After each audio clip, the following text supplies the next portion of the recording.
How's it going, guys? Welcome back to the channel. Today we're working on a 2011 BMW 328i Xdrive. Xdrive meaning that it's all-wheel drive. And you're probably wondering where this vehicle came from and why we're working on it today. This is actually a family member's vehicle, and I've been given the task of figuring out why it doesn't start. The issue that this car is having is a no crank, no start. So the car isn't even cranking, the starter isn't engaging or anything whenever the key is pressed in and the ignition is turned on. The first fix for this issue was replacing the battery on the key fob. Whenever you put the key fob in, there was actually a key icon that would show up on the dash. So that battery has been replaced and still no fix. Now after that, I plugged in my OBD2 scanner and a few codes popped up. Actually, 3 of them were the same, and I believe it has something to do with the starter. Now that is not the only issue that this car has. There's a bunch of miscellaneous things that is wrong with it. The engine mounts are pretty much shot. It tends to shift pretty hard. So we're gonna do a few cheaper things to try and fix that. This car does have almost 200,000 miles on it. Original motor, original everything. So it is pretty high mileage and it's nearing the end of its life, but we're going to try to extend that as much as we can. Here are the parts that we got for today. Go ahead and start over on the left here. This is some BMW specific transmission fluid. We're gonna replace the transfer case fluid on this all-wheel drive system, trying to get it shifting a little bit better. And I don't believe this has ever been changed, so we'll go ahead and do that. Along with that, we're gonna do some gear oil for the rear differential. Don't believe that has ever been changed either, so it's a good time to do that. Along with that, we also have some new drain plug bolts right here. These will work for the transmissions, the differentials, and basically all the bolts that are for the drain and the fill. So that's always good to replace whenever you replace your gear oil, transmission fluid. Another thing that we got here, which is a little bit difficult to install, but I actually have a trick to install this. These are engine mounts, part number right here. They're both the same on the left and the right. They're from Cortico, which is apparently a pretty good brand. I actually have it on my 335i, which has lasted me pretty long. Here's what they look like right there. Pretty much an OEM replacement. So to replace the starter on these N51s, N52s, N54s, the N55s, the starters are all compatible. And to replace all of that, you pretty much have to remove the intake manifold. You can't really get to it unless you remove the intake manifold. Luckily, this one is not turbocharged, so we don't have a lot of extra piping and everything. It's a lot more simpler of an engine. Basically, all that we had to do is remove this whole cowl system and the intake, and we should be able to get to the starter.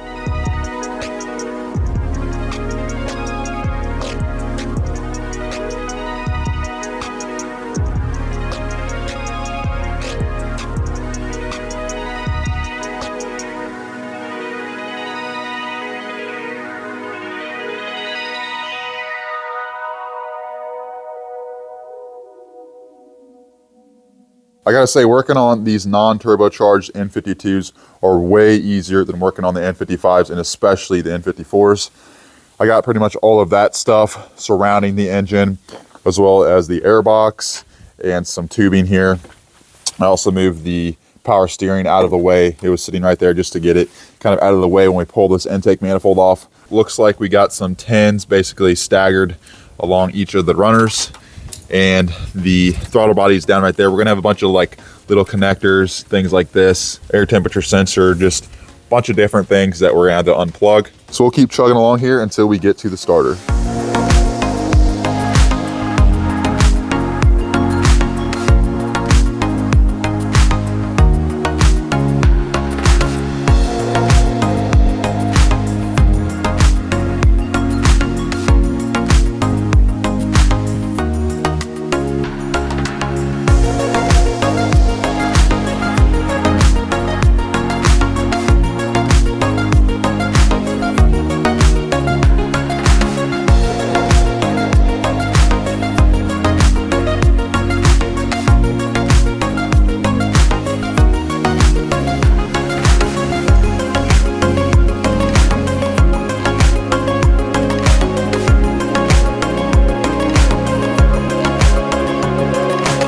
Well, forget what I said about the whole easier to work on thing.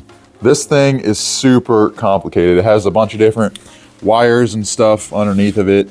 Bunch of whatever this is, PCV hoses. Ones that go below it in the middle right here. Like, look at this. They made it like some kind of curly thing. I don't get why they couldn't have just, you know, make it like every other intake manifold.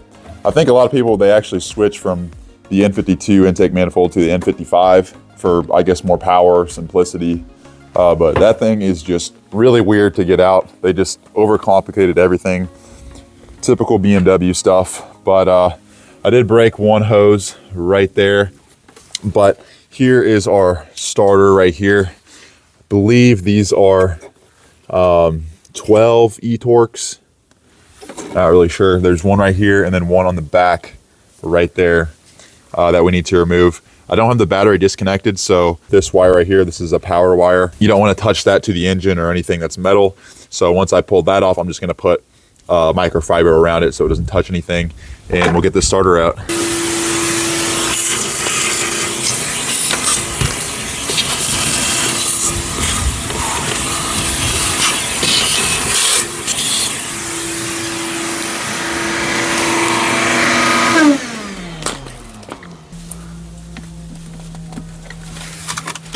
$13.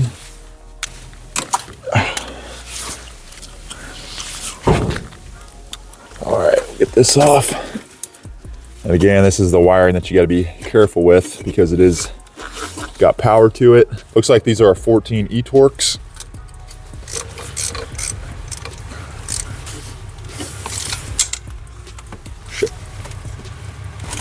So it looks like if you use an 11 millimeter on this back one right here, it actually works.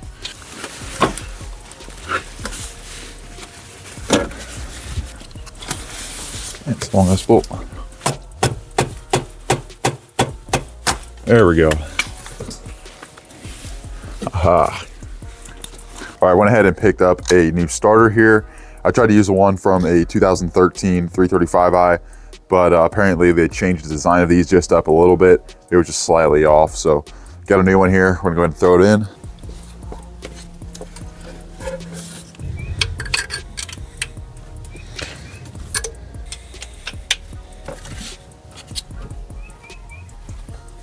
Gonna put all of our connectors back. There we go. We're gonna put our power wire back here. If I remember how it goes. Make sure to not touch it against anything metal because, again, it is live.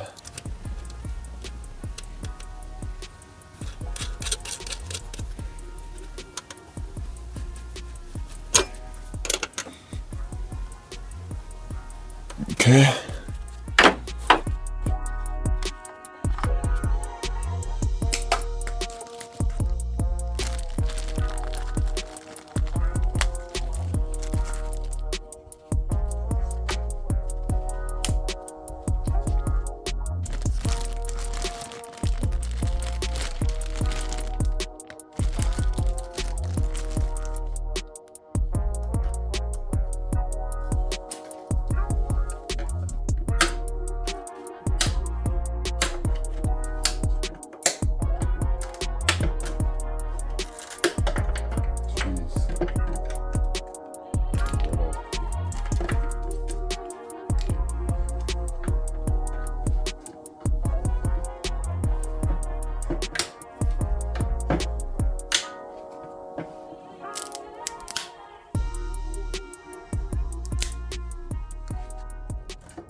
Engine mounts are typically a pretty big job.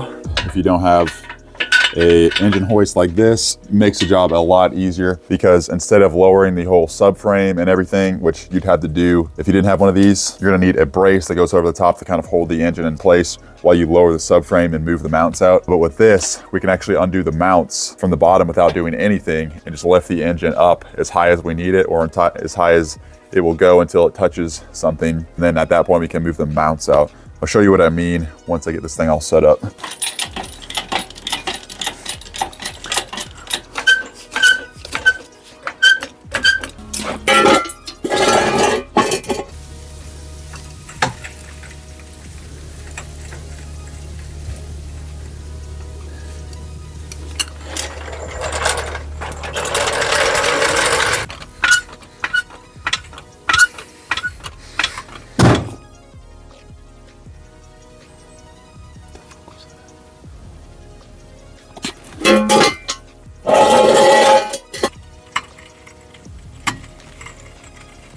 Well, I thought I just broke something underneath the car, but apparently this hood just fell down randomly. So I'm gonna use one of these vice grips here to hold the strut so it doesn't fall down again.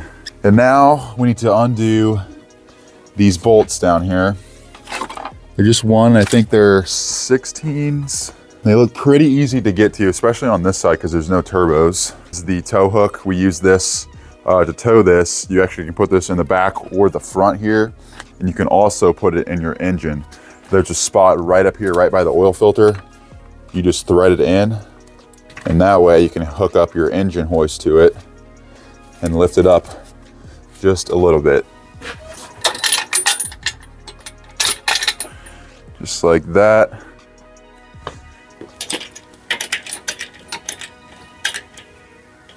You can see right there, this is the whole engine mount, and there's only one bolt. See if I can zoom up on it. That bolt right there, easy to reach. I don't even think you need a swivel socket at all. And then this one is right there. Super, super easy on this car. The N54s, N55s, you got turbos, stuff right here, and it's just almost impossible to get to it. Apparatus I have going on right here. Have a Hercules half-inch driver here. This should be plenty of power. This is the smaller one. Impact half-inch extension. Got an adapter here to a 3/8. Got another extension, and have a little swivel on here. Probably don't need this, but I'm just going to go ahead and do it just to make it a lot easier, and then have our socket on the end. Okay, there's that bolt, 16. Whew. Got that out. Should be able to lift the engine right off of the mounts. I'm gonna go ahead and raise it right down there by the mount. So you can see we're lifting it off. So just keep going until I feel like we've got enough room. It looks to be enough room there. If I have to raise it more, I will. But at this point, I'll go underneath the car and undo the two bolts that are holding each mount in. It's difficult to see, but we probably lifted the engine up about 3 inches or so. The stud right there is just below the mount, maybe the half an inch below the mount there. The bolts we need to get to are right there and right there. And the way you get to those is you come underneath the car, and right here is where the mount sits. And you can see the bolts. There's one right there, and there is one right there. I believe they're E14s.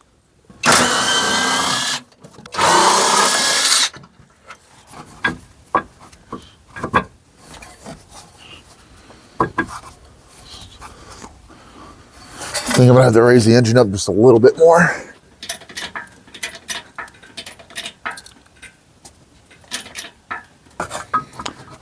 There we go.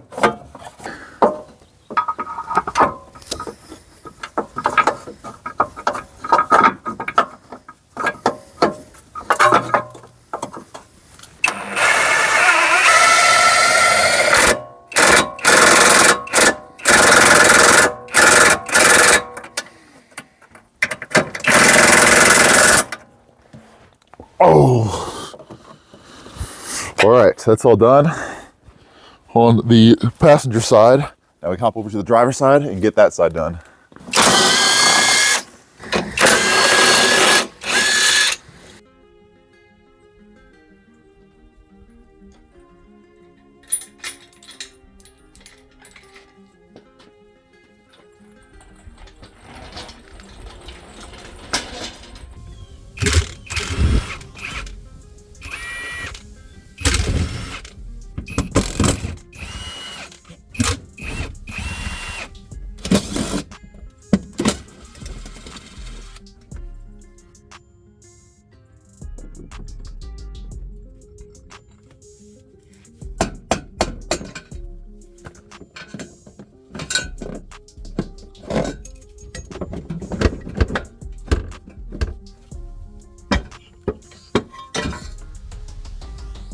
Wow, that's annoying.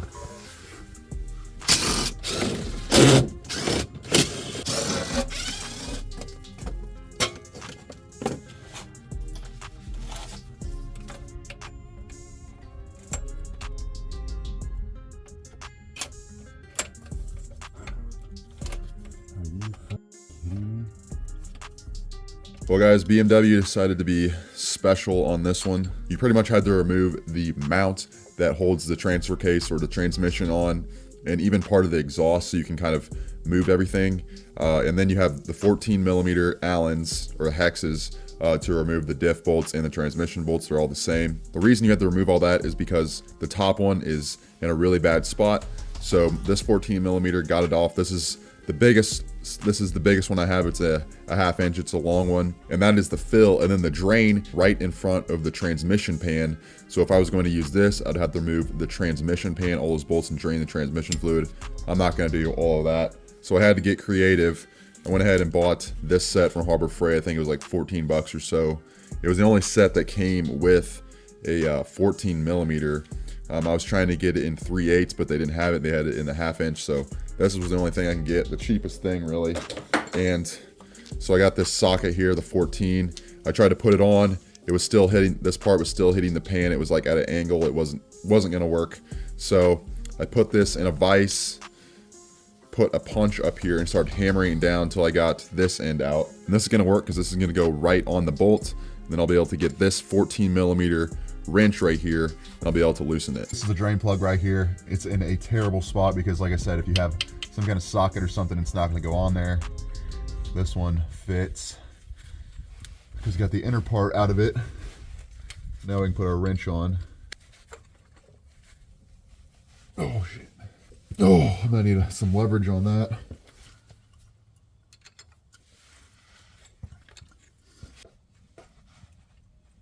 Oh my gosh.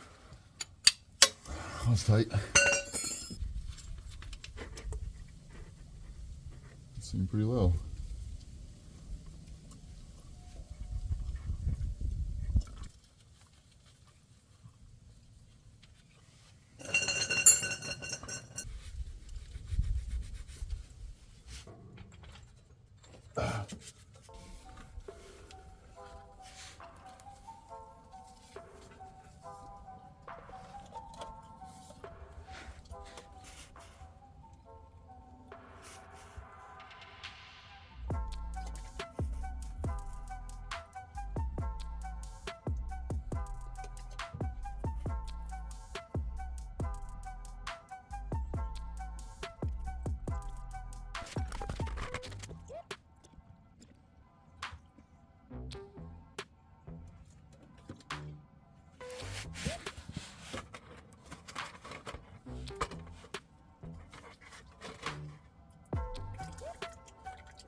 All right, so I went ahead and tried to clear the codes, and just out of curiosity before I did it, I checked the battery voltage with my scan tool, and we're at about 7 volts. So we're gonna need a jump start here. Go ahead and start it.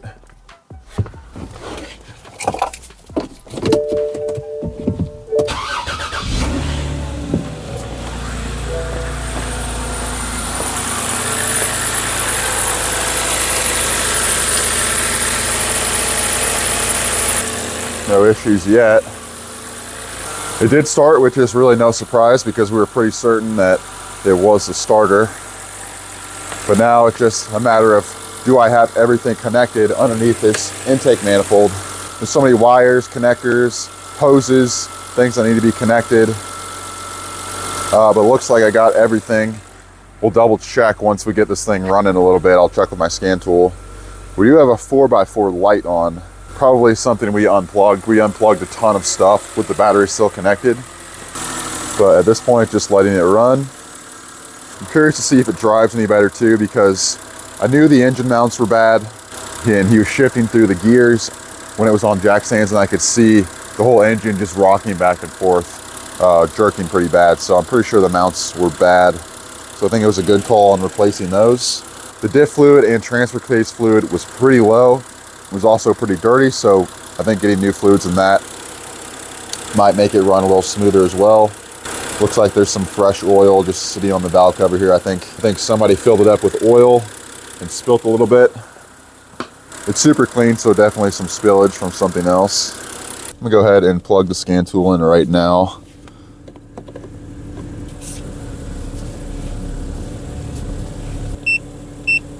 Okay, I'll go ahead and kill it. All right, so we still got 12 volts, which is good. That means it's fully charged up. Go into the E90, E92 section. Erase all system fault codes. Click OK. All right, we'll scan right now just to make sure we don't have anything unplugged, or if it picks up something that I missed. I only saw one code. Steering angle sensor adjustment. Things is going on. Not really sure what that means, but go ahead and start it up again.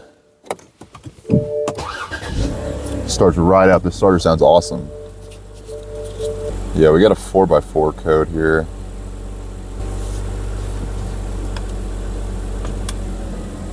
See if we'll go in reverse. Okay.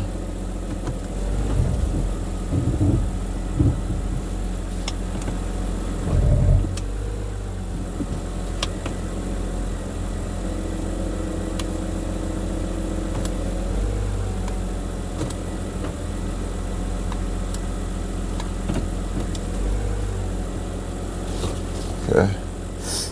We still have brake. Don't know why all those lights are on.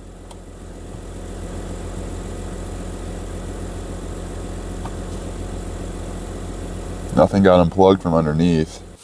Put the code reader back in. We'll see what's happening here. Looks like we've got about a couple codes here. So we messed with the transfer case. We got a transfer case code right here. The fault code is not found in the database. Please contact us to confirm. 501055C3. Okay, I'll have to look that one up. And we're still getting the 6EC4 steering angle sensor adjustment. Hopefully that just goes away. Other than that, nothing else, which means plugged everything in. If we had something unplugged underneath there, it definitely would have popped up on here. So that is all good. I think at this point, the only thing to do is just go on a test drive and just see how it goes.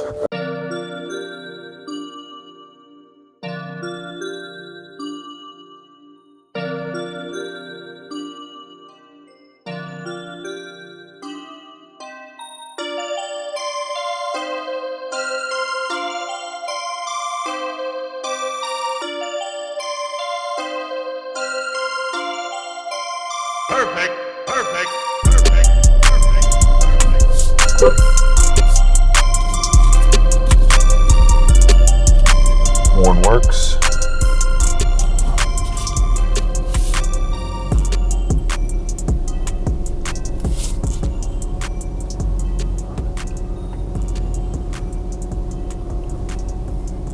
Oh, you know what? All the codes are gone now. I don't see anything on the dash. I wonder if I just had to drive it a little bit and they just cleared on their own. I'm gonna check with my scan tool, see if they're still back on, but just go on a test drive here, see how it does. Shifts very smoothly. Again, I didn't drive this car before, but I had a feeling it shifted kind of hard with those engine mounts.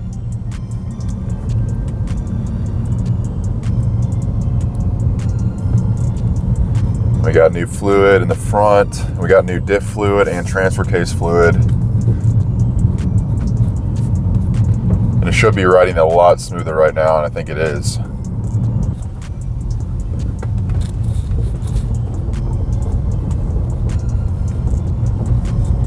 Overall though, you can see on the dash here, all the codes are gone. The 4x4 thing that was on there, and the steering angle. I think it's because I realized that we drained the fluid.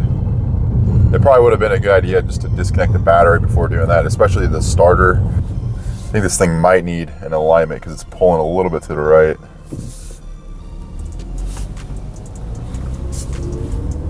We'll get on the main road here.